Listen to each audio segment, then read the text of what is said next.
Hi viewers, ఇవాళ మన video మౌని అమావాస్య గురించి. హిందూ క్యాలెండర్లో అత్యంత పవిత్రమైన రోజులలో ఈ మౌని అమావాస్య ఒకటి. దీనిని మాఘీ అమావాస్య అని కూడా అంటారు. మౌని అనేది సంస్కృత పదం.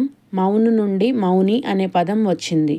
గంగానది నీరు మౌని అమావాస్య నాడు అమృతంగా మారుతుందని, దీనివల్ల ఆ రోజు స్నానం చేయటానికి గంగానది ముఖ్యమైన నదిగా మారింది. పవిత్ర నగరాలైన హరిద్వార్, ప్రయాగ్రాజ్ మరియు గంగా నదులలో ఈ రోజున వేలాది మంది భక్తులు వచ్చి స్నానం ఆచరిస్తారు. కేవలం మౌని అమావాస్య రోజు మాత్రమే కాకుండా ఈ నెల మొత్తాన్ని అత్యంత పవిత్ర మాసంగా భావిస్తారు. పుష్య పూర్ణమి రోజు మొదలు పెట్టి మాఘ పూర్ణమి వరకు వ్రతాన్ని పూర్తి చేస్తారు. సాధారణంగా చాలామంది ఈ మౌని అమావాస్య రోజున ఉపవాసం ఉంటారు, మౌన వ్రతం చేస్తారు, ఒక్క మాట కూడా మాట్లాడకుండా జాగ్రత్త పడతారు. గంగా నదిలో స్నానం తప్పనిసరి అని భావిస్తారు. ఒకవేళ సాంప్రదాయకంగా మౌని అమావాస్యను జరుపుకోలేని వారు కింది చెప్పినట్లుగా ఆచరిస్తే మంచి ఫలితాలను పొందవచ్చు. గంగా నదిలో స్నానం చేయటానికి వీలు లేని వాళ్ళు ఇంట్లో కొన్ని గంగానది నీళ్లు ఉంటే కొన్ని చుక్కలు స్నానం చేసే నీళ్ళల్లో కలుపుకోవాలి. స్నానం చేసే ముందు ఈ మంత్రాన్ని చెప్పాలి. గంగే చ యమునే చైవ గోదావరి సరస్వతి నర్మదా సింధు కావేరి జలేస్మిన్ సన్నిధిం కురు అని ఉచ్చరిస్తే గంగా నదిలో స్నానం చేసినంత పుణ్యం లభిస్తుంది. ఈ అమావాస్య నాడు పితృపూజ చేస్తారు. మౌని అమావాస్యలోని పదాలను గమనిస్తే మౌని, అమ మరియు వాస్యగా విడగొట్టవచ్చు. మౌని అంటే అర్థం మాట్లాడకుండా మౌనంగా ఉండటం. అమ అంటే చీకటి అని అర్థం. అలాగే వాస్య అంటే కామం. అమావాస్యకి మరో అర్థం కలిసి వెతకటం. దీని అర్థం పగటిపూట మౌనంగా ఉండి చీకటిని, కామాన్ని తొలగించుకోవాలనేది. చందమామ మన మనసుల్ని నియంత్రించే గ్రహమని నమ్ముతూ ఉంటారు. మౌని అమావాస్య నాడు చంద్రుడు మనకి కనిపించడు.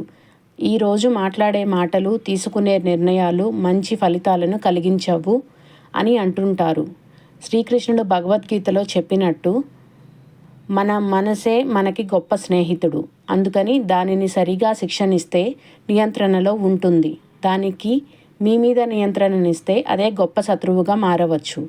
శరీరాన్ని, మనసుని, ఆత్మని శుద్ధి చేసుకోవటానికి పవిత్ర నదులలో స్నానం చేయటం, మౌనంగా ఉండాలనేది ఈ అమావాస్య ప్రతీతి. ఈ అమావాస్య నాడు ప్రయాగలో మహాకుంభమేళా అనే కార్యక్రమం జరుగుతుంది.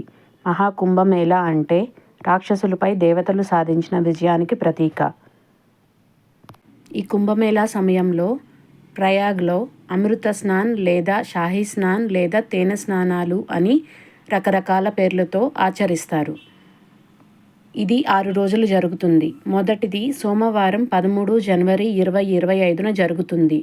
పౌష పూర్ణమి రోజు చేస్తారు. మహాకుంభమేళా అధికారికంగా ప్రారంభమైన రోజు. రెండవది మంగళవారం 14 జనవరి 2025 చేస్తారు. దీనిని మకర సంక్రాంతి రోజు జరుగుతుంది. దీనిని మొదటి అమృత స్నాన్ అంటారు. మూడవది బుధవారం 29 జనవరి 2025 జరుగుతుంది. మౌని అమావాస్య రోజు రెండవ అమృత స్నాన్ అని అంటారు.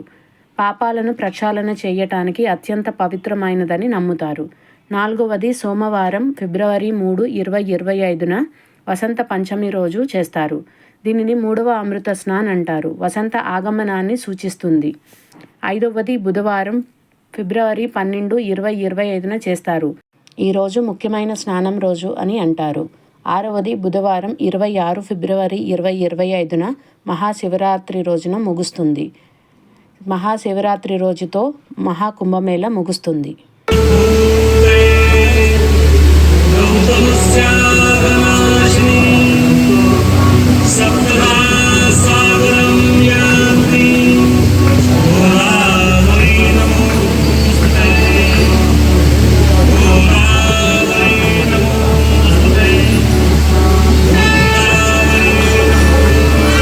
Thank you all for watching.